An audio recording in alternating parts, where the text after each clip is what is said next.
नमस्कार दोस्तों, स्वागत है आपका अपने YouTube चैनल में। आज की इस वीडियो में हम लोग जानने वाले हैं टॉप 50 क्वेश्चन जो आपके एग्ज़ाम के लिए बहुत ही महत्वपूर्ण है। दोस्तों, इस कंटेंट में बहुत ही अच्छे प्रश्न हैं जो आपके एग्ज़ाम के लिए बहुत ही महत्वपूर्ण होंगे। दोस्तों, चलिए हम लोग बिना देर न करते हुए वीडियो शुरू करते हैं। फर्स्ट नंबर में बोल रहा है दोस्तों क्वेश्चन, अंतर्राष्ट्रीय तिथि रेखा कहलाता है। अंतर्राष्ट्रीय तिथि रेखा दोस्तों 180 डिग्री देशांतर कहलाता है। नेक्स्ट क्वेश्चन बोल रहा है, अंतर्राष्ट्रीय तिथि रेखा का निर्धारण किस वर्ष किया गया। दोस्तों, अंतर्राष्ट्रीय तिथि रेखा का निर्धारण 1884 ईस्वी में किया गया था। नेक्स्ट क्वेश्चन, अंतर्राष्ट्रीय तिथि रेखा की स्थिति निम्न में से किसके निकटतम है। तो ऑप्शन नंबर डी है दोस्तों 180 डिग्री पूर्वी एवं पश्चिमी देशांतर के निकटतम है दोस्तों। नेक्स्ट फोर्थ नंबर क्वेश्चन बोल रहा है, ग्रीनविच से 180 डिग्री मध्यमा काल्पनिक रेखा कहलाती है। ग्रीनविच से 180 डिग्री मध्यमा काल्पनिक रेखा कहलाती है, अंतर्राष्ट्रीय तिथि रेखा कहलाती है। नेक्स्ट क्वेश्चन, दूसरी यामोत्तर रेखाओं के विपरीत अंतर्राष्ट्रीय दिनांक रेखा टेढ़ी मेढ़ी बनाई जाती है ताकि ऑप्शन नंबर ए इसका सही हो जाएगा। बोल रहा है ऑप्शन नंबर ए में कुछ भूमि क्षेत्रों एवं द्वीप समूहों को उसी कैलेंडर दिवस में रखा जा सके, इसलिए दूसरी यामोत्तर में रेखाओं को विपरीत अंतर्राष्ट्रीय दिनांक टेढ़ी मेढ़ी बनाई जाती है। नेक्स्ट 6 नंबर क्वेश्चन बोल रहा है, अंतर्राष्ट्रीय तिथि रेखा बिल्कुल सीधी नहीं है, क्यों, इसका क्या कारण है। अंतर्राष्ट्रीय तिथि रेखा बिल्कुल सीधी नहीं है। कुछ देशों के विभिन्न भागों दिन एवं समय को एक समान रखना, कुछ देशों में विभिन्न भागों के दिनों एवं समय को एक समान रखना कहलाता है, इसलिए अंतर्राष्ट्रीय तिथि रेखा बिल्कुल सीधी नहीं है। नेक्स्ट क्वेश्चन बोल रहा है, उत्तरी प्रशांत महासागर में अंतर्राष्ट्रीय तिथि रेखा के विचलन का कारण है एल्युमिनियम द्वीप समूह। उत्तरी प्रशांत महासागर में दोस्तों अंतर्राष्ट्रीय तिथि रेखा के विचलन का क्या कारण है, तो एल्युमिनियम का द्वीप समूह इसका कारण है। नेक्स्ट क्वेश्चन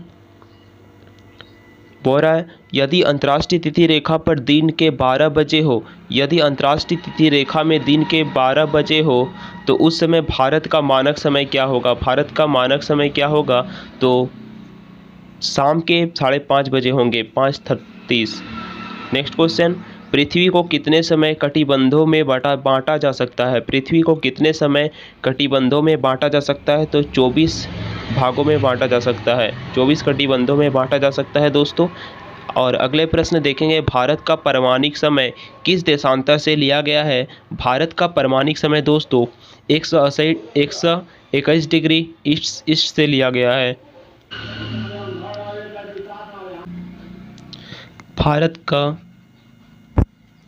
भारत का परमाणिक समय किस स्थान से निश्चित किया जा सकता है, तो इलाहाबाद से निश्चित किया जा सकता है भारत का परमाणिक समय।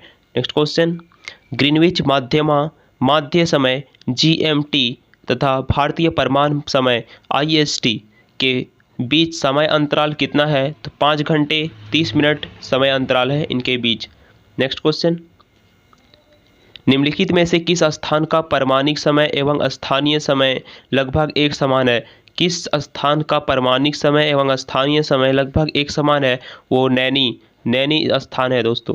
नेक्स्ट क्वेश्चन, भारत के सर्वाधिक पूर्व एवं पश्चिम में स्थित स्थानों के स्थानीय समय में कितना का अंतर है। भारत के सर्वाधिक पूर्व एवं पश्चिम में स्थित स्थानों के स्थानीय समय में कितना का अंतर है, तो 2 घंटा का अंतर है।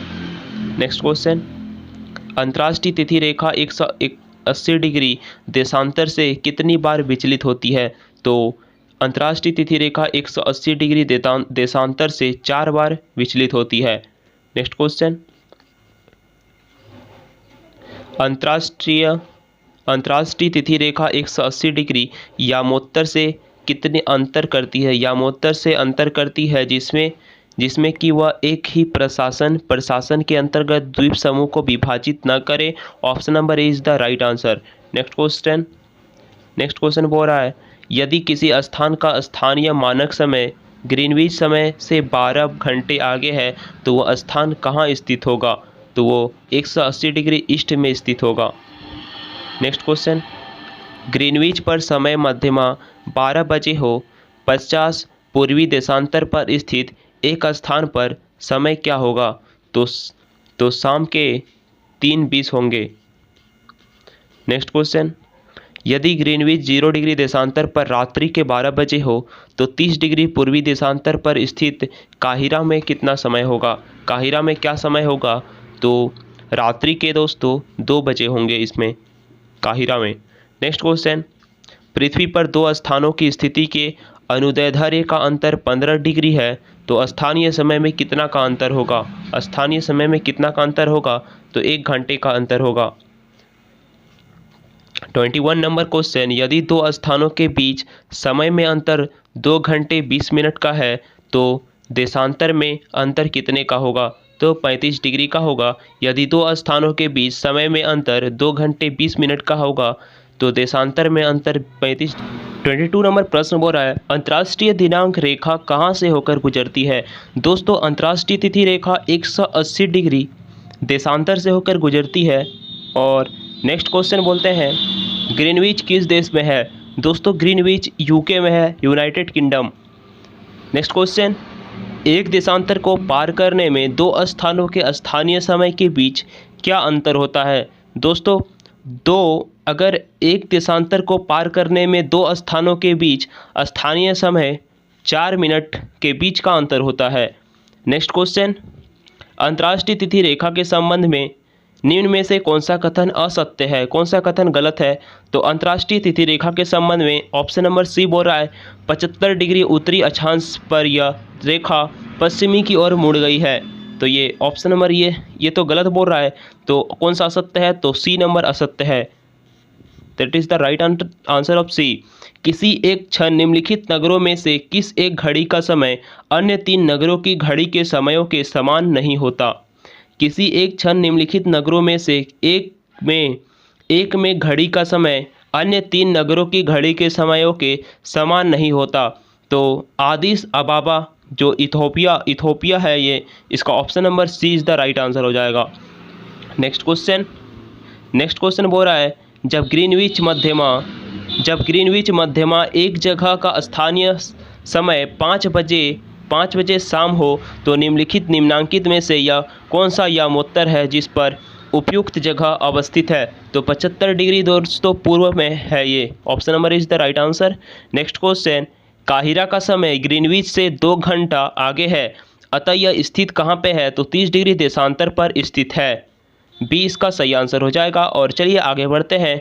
दो शहरों, शहर ए 30 डिग्री नॉर्थ से 60 डिग्री ईस्ट और शहर बी 30 डिग्री नॉर्थ से 80 डिग्री ईस्ट के बीच कालांतर का समय कितना होता? 80 मिनट का होता है। नेक्स्ट क्वेश्चन, यदि भारत में दोपहर 12 बजे का समय है तो उसी दिन यामोत्तर में सुबह के 7 बजेंगे 75 डिग्री पश्चिम में इसका सही आंसर हो जाएगा, option number D. Next question बोल रहा है, पृथ्वी पर लगभग 2000 प्रकार के खनिज पाए जाते हैं पृथ्वी पर, किंतु इनमें से कुछ खनिजों से ही चट्टानों की रचना होती है।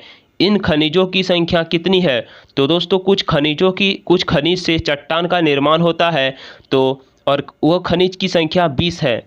नेक्स्ट क्वेश्चन, पृथ्वी के द्रव पदार्थों के घनीभूत हो जाने से बनी चट्टाने को क्या कहते हैं? तो आग्नेय कहते हैं।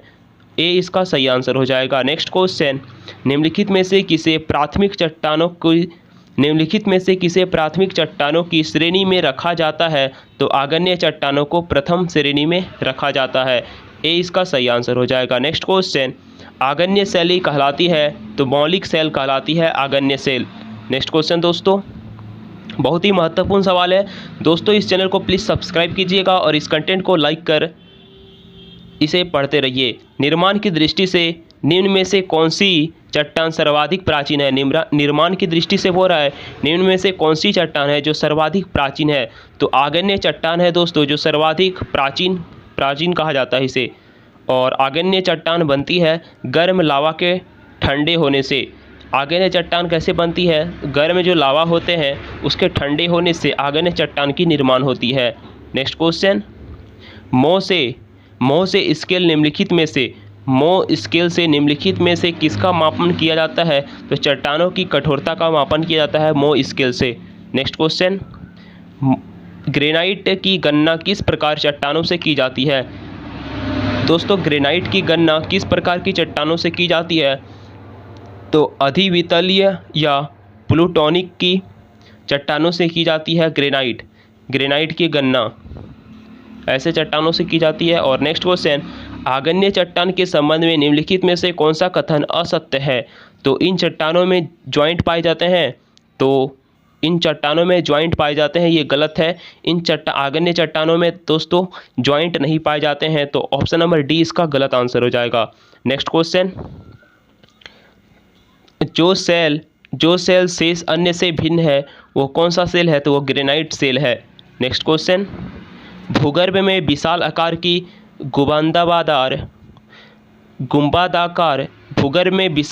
की गुंबदाकार आग्नेय चट्टान को निम्न में से किस नाम से जाना जाता है? तो बैथोलिथ नाम से जाना जाता है। नेक्स्ट क्वेश्चन, जानवरों, वनस्पतियों एवं सूक्ष्म जीवों के अवशेष किस प्रकार की चट्टान में पाए जाते हैं? तो अवसादी चट्टान में पाए जाते हैं दोस्तों जानवरों, वनस्पतियों एवं सूक्ष्म जीवों के अवशेष, अवसादी चट्टान, ये आप याद रखिएगा। नेक्स्ट क्वेश्चन, धरातल के सर्वाधिक भाग पर निम्नलिखित में से किस चट्टान का विस्तार पाया जाता है? धरातल के सर्वाधिक भाग पर दोस्तों निम्नलिखित में से किस चट्टान का विस्तार पाया जाता है? तो वो अवसादी चट्टान का विस्तार पाया जाता है धरातल में। नेक्स्ट क्वेश्चन, भूपृष्ठ का कितना प्रतिशत भाग अवसादी सेलों से ढका है? भूपृष्ठ का कितना प्रतिशत भाग? तो 75% भाग है जो अवसादी सेलों से ढका हुआ है। नेक्स्ट क्वेश्चन, भूपृष्ठ की बनावट में अवसादी सेलों का योगदान कितना है? तो 5% योगदान है भूपृष्ठ की बनावट में अवसादी सेलों का। नेक्स्ट क्वेश्चन, निम्नलिखित में से कौन सी चट्टान जैविक चट्टानों के अंतर्गत आती है? तो वो कौन सी चट्टान है? जो कोयला है दोस्तों, जो जैविक चट्टानों के अंतर्गत आती है। नेक्स्ट क्वेश्चन, कोयला किस चट्टान में पाया जाता है? तो परतदार चट्टान में पाया जाता है कोयला, परतदार, ये आप याद रखिएगा। नेक्स्ट क्वेश्चन चलिए देखते हैं, पेट्रोलियम खनिज तेल किन चट्टानों में पाया जाता है? पेट्रोलियम और खनिज तेल, पेट्रोलियम जिसे खनिज तेल कहते हैं वो किन चट्टानों में पाया जाता है दोस्तों? तो प्राचीन सांस्कृतिक चट्टान में पाया जाता है। नेक्स्ट क्वेश्चन, निम्नलिखित में से कौन सा परतदार चट्टान नहीं है? कौन सा चट्टान है जो परतदार चट्टान नहीं है दोस्तों? तो क्वार्टजाइट है जो परतदार चट्टान नहीं है, तो इसमें ऑप्शन नंबर डी इसका सही आंसर हो जाएगा। अब लास्ट 50 नंबर सवाल, इसका जवाब आप दीजिएगा। निम्नलिखित में से कौन सा सेल नहीं है? कौन सा सेल नहीं है दोस्तों? तो इसमें इसका आंसर आप कमेंट बॉक्स में ज़रूर दीजिएगा। दोस्तों उम्मीद करते हैं ये वीडियो आपको पसंद आई होगी, और भी इसी तरह की वीडियो देखने के लिए हमारे इस चैनल को प्लीज़ सब्सक्राइब कर लीजिएगा। ये रहे टॉप 50 महत्वपूर्ण सवाल। दोस्तों आपके एग्ज़ाम के लिए बहुत ही इंपॉर्टेंट सवाल है। इसी तरह की वीडियो देखने के लिए हमारे इस चैनल को सब्सक्राइब कर लीजिए, और मिलते हैं अगले कंटेंट में। तब तक के लिए धन्यवाद, थैंक यू। 22 नंबर प्रश्न बोल रहा है, अंतर्राष्ट्रीय दिनांक रेखा कहाँ से होकर गुजरती है? दोस्तों अंतर्राष्ट्रीय तिथि रेखा 180 डिग्री देशांतर से होकर गुजरती है। और नेक्स्ट क्वेश्चन बोलते हैं, ग्रीनविच किस देश में है? दोस्तों ग्रीनविच यूके में है, यूनाइटेड किंगडम। नेक्स्ट क्वेश्चन, एक देशांतर को पार करने में दो स्थानों के स्थानीय समय के बीच क्या अंतर होता है? दोस्तों अगर एक देशांतर को पार करने में दो स्थानों के बीच स्थानीय समय 4 मिनट के बीच का अंतर होता है। नेक्स्ट क्वेश्चन, अंतर्राष्ट्रीय तिथि रेखा के संबंध में निम्न में से कौन सा कथन असत्य है? कौन सा कथन गलत है? तो अंतर्राष्ट्रीय तिथि रेखा के संबंध में ऑप्शन नंबर सी बोल रहा है 75 डिग्री उत्तरी अक्षांश पर यह रेखा पश्चिमी की ओर मुड़ गई है। तो ये ऑप्शन नंबर ये तो गलत बोल रहा है, तो कौन सा असत्य है? तो सी नंबर असत्य है। That is the right answer of C. किसी एक क्षण निम्नलिखित नगरों में से किस एक घड़ी का समय अन्य 3 नगरों की घड़ी के समयों के समान नहीं होता? किसी एक क्षण निम्नलिखित नगरों में से एक में घड़ी का समय अन्य 3 नगरों की घड़ी के समयों के समान नहीं होता। तो आदिस अबाबा जो इथोपिया है, ये इसका option number C is the right answer हो जाएगा। नेक्स्ट क्वेश्चन बोल रहा है, जब ग्रीनविच मध्यमा एक जगह का स्थानीय समय 5 बजे शाम हो तो निम्नांकित में से यह कौन सा यामोत्तर है जिस पर उपयुक्त जगह अवस्थित है? तो 75 डिग्री दोस्तों पूर्व में है ये। Option number is the right answer. Next question, Cairo का समय ग्रीनविच से 2 घंटा आगे है, अतः यह स्थित कहाँ पे है? तो 30 डिग्री देशांतर पर स्थित है। बी इसका सही आंसर हो जाएगा। और चलिए आगे बढ़ते हैं। दो शहरों, शहर ए 30 डिग्री नॉर्थ से 60 डिग्री ईस्ट और शहर बी 30 डिग्री नॉर्थ से 80 डिग्री ईस्ट के बीच कालांतर का समय कितना होता? 80 मिनट का होता है। नेक्स्ट क्वेश्चन, यदि भारत में दोपहर 12 बजे का समय है तो उसी दिन यामोत्तर में सुबह के 7 बजेंगे 75 डिग्री पश्चिम में। 75 डिग्री पश्चिम में इसका सही आंसर हो जाएगा। Option number D. Next question बोल रहा है पृथ्वी पर लगभग 2000 प्रकार के खनिज पाए जाते हैं पृथ्वी पर, किंतु इनमें से कुछ खनिजों से ही चट्टानों की रचना होती है। इन खनिजों की संख्या कितनी है? तो दोस्तों कुछ खनिज से चट्टान का निर्माण होता है, तो और वह खनिज की संख्या 20 है।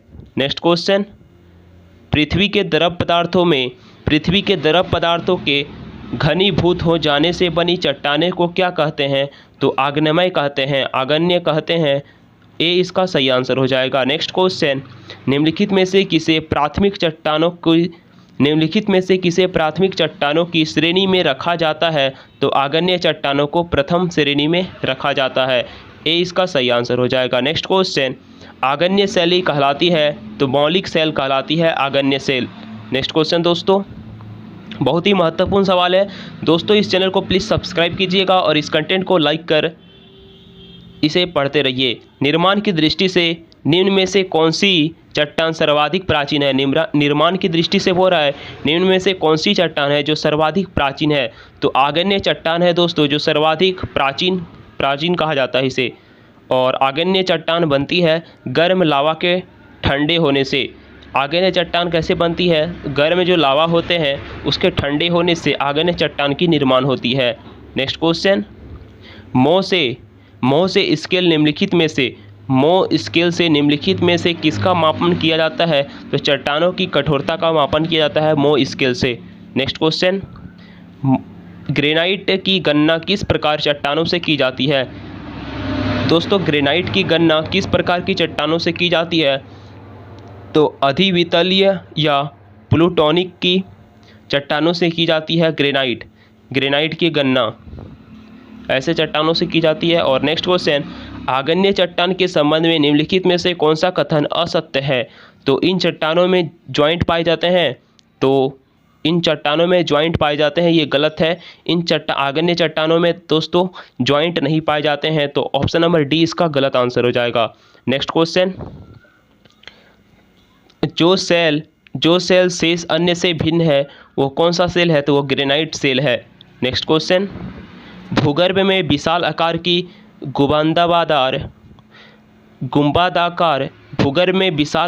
गुंबदाकार आग्नेय चट्टान को निम्न में से किस नाम से जाना जाता है? तो बैथोलिथ नाम से जाना जाता है। नेक्स्ट क्वेश्चन, जानवरों, वनस्पतियों एवं सूक्ष्म जीवों के अवशेष किस प्रकार की चट्टान में पाए जाते हैं? तो अवसादी चट्टान में पाए जाते हैं दोस्तों जानवरों, वनस्पतियों एवं सूक्ष्म जीवों के अवशेष, अवसादी चट्टान, ये आप याद रखिएगा। नेक्स्ट क्वेश्चन, धरातल के सर्वाधिक भाग पर निम्नलिखित में से किस चट्टान का विस्तार पाया जाता है?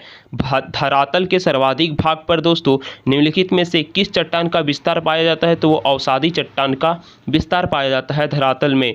नेक्स्ट क्वेश्चन, भूपृष्ठ का कितना प्रतिशत भाग अवसादी सेलों से ढका है? भूपृष्ठ का कितना प्रतिशत भाग? तो 75% भाग है जो अवसादी सेलों से ढका हुआ है। नेक्स्ट क्वेश्चन, भूपृष्ठ की बनावट में अवसादी सेलों का योगदान कितना है? तो 5% योगदान है भूपृष्ठ की बनावट में अवसादी सेलों का। नेक्स्ट क्वेश्चन, निम्नलिखित में से कौन सी चट्टान जैविक चट्टानों के अंतर्गत आती है? तो वो कौन सी चट्टान है? जो कोयला है दोस्तों जो जैविक चट्टानों के अंतर्गत आती है।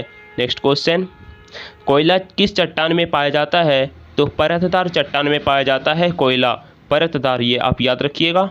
नेक्स्ट क्वेश्चन चलिए देखते हैं, पेट्रोलियम खनिज तेल किन चट्टानों में पाया जाता है? पेट्रोलियम जिसे खनिज तेल कहते हैं वो किन चट्टानों में पाया जाता है दोस्तों? तो प्राचीन सांस्कृतिक चट्टान में पाया जाता है। नेक्स्ट क्वेश्चन, निम्नलिखित में से कौन सा परतदार चट्टान नहीं है? कौन सा चट्टान है जो परतदार चट्टान नहीं है दोस्तों? तो क्वार्टजाइट है जो परतदार चट्टान नहीं है। तो इसमें ऑप्शन नंबर डी इसका सही आंसर हो। लास्ट 50 नंबर का सवाल का जवाब आप जरूर दीजिए।